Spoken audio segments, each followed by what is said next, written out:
A little bit of a different video.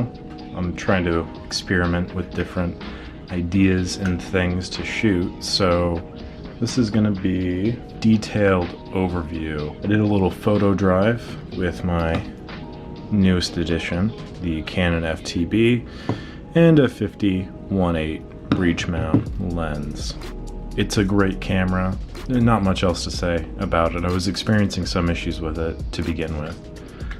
But once I fixed those, it seemed to be working pretty okay. I had no issues with it on the drive, but we're not talking about the FTB necessarily. We'll touch on it a little bit, but I think my main focal point for this video, or for this series of videos that I'm gonna see if they work out or not, is going to be the roll of film I shoot, Fuji C200. I'm thinking I'll call these like roll reviews or something like that, where I shoot a roll of film, talk about it, talk about my experience with it, and then we'll together look at the photos I take and kind of go from there. So I'm looking at a few of the photos now, and then I'll put them up on the screen, you know. But initially I bought 2 rolls of C200 like a year ago, a little less than a year ago, because I had that piece of junk, the Octomat, that I wanted to shoot through, and then I had my grandma's old Brownie Hawkeye that I wanted to shoot a good roll of film through, because I shot a roll of film through it, but it was like really crusty and expired, and it came out looking like junk. So I bought this film because it was cheap and because I figured it'd be a good baseline. Figured that would be good, but instead I shot a roll through, I believe, my ME Super, and those pictures came out pretty phenomenally. So I figured, got this FTB, I was like, man, I really want to shoot something through this before I try and sell it. So that's what I did.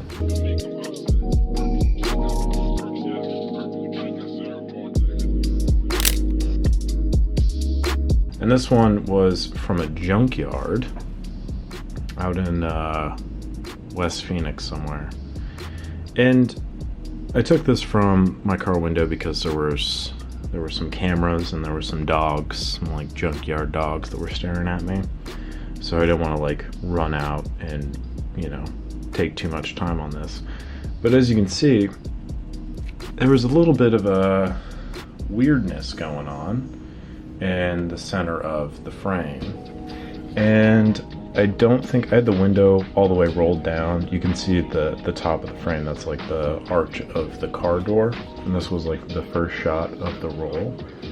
But I don't know, I think that the colors on the flag specifically came out really well.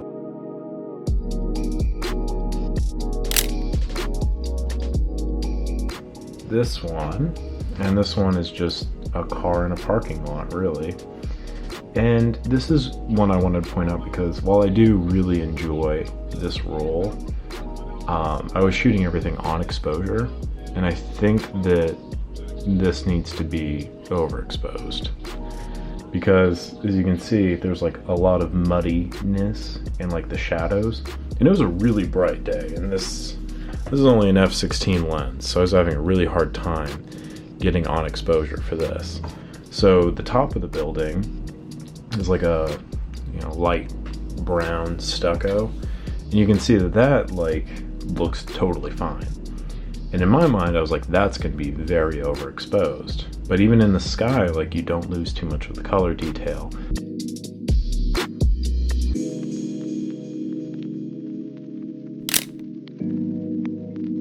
We have this photo, which this was a shoot, what year was it? It was one of like the 1970 Mustangs. It was for sale. It was just like on the side of the road. Well, no, it was on the side of the road in front of someone's house. So I got up real close for this picture because I knew that the color on this would look just phenomenal. The sun was a little lower in the sky. I want to say it was probably around like 4:35 p.m. when I took this photo. And it's facing the west, so it was getting like the perfect amount of light on this, and it just really makes that color pop. And even in like the sky in the background here, you're still getting like some really nice color.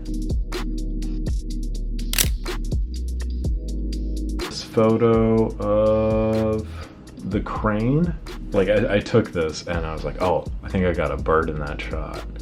So I'm just really happy. Like I think it came out looking pretty cool.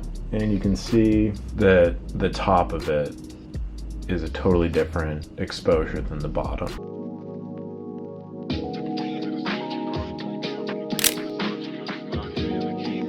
This one was like, I metered it and I was like, this is gonna be extremely overexposed. It's just an RV in the back of like it was like a taco shop. Just some crusty looking RV that was like loaded onto the back of a van. And again, I really feel like I probably could have overexposed this a little bit.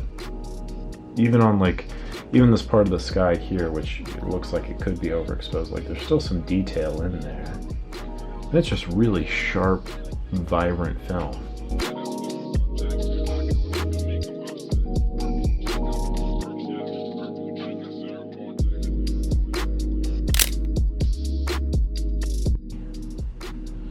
This one is one that I'm very impressed with. So this one, there's a car meet. There's like the classic car meet or something out in Glendale, and I just drove through it because I never go out with a plan or anything. I just kind of tool around a little bit and see what there is to see. This is the first time I went to downtown Glendale, which first and probably last time, but stopped by this car meet, and these people were nice enough to let me take pictures of the car, which is cool. And yeah, I'm really happy with how this one came out in particular. There's a little bit of, I remember the lighting of this being really odd because I was getting like a lot of glimmers off of the car itself, and you can kind of see that there. But I think it adds to the overall image. And it's interesting because I love lighting, and the rear bumper of this Impala reflects onto the front grille.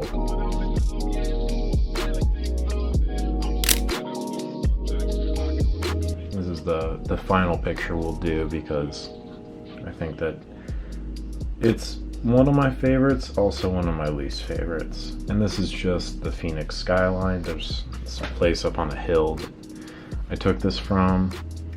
And here's the other thing.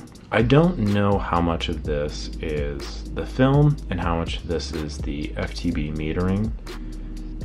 I want to say it's a mixture of both, but you can see here that, I mean, again, I shot this on exposure, or to the best that I could, and there's a good amount of detail in the center of the frame.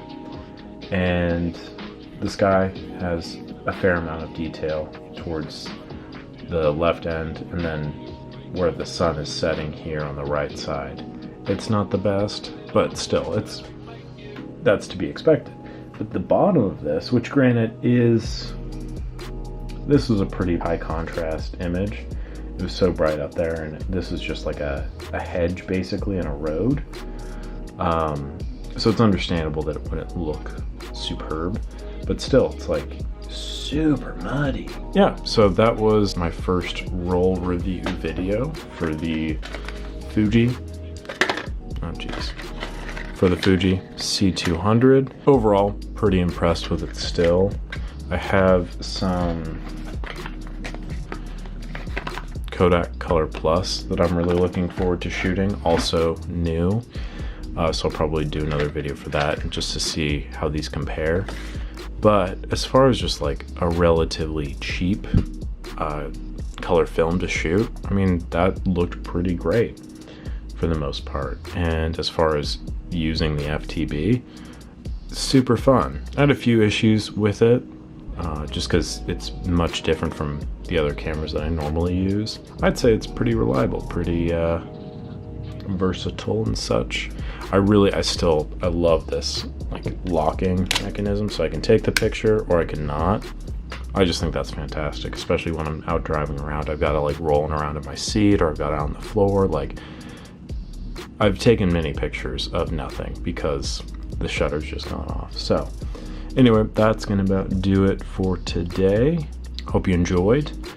I will probably be doing this again, so let me know in the comments if you've got any film you think should be reviewed. But I got some more videos coming out, so stay tuned for that. Make sure you subscribe, all that jazz, and I will catch you on the next one.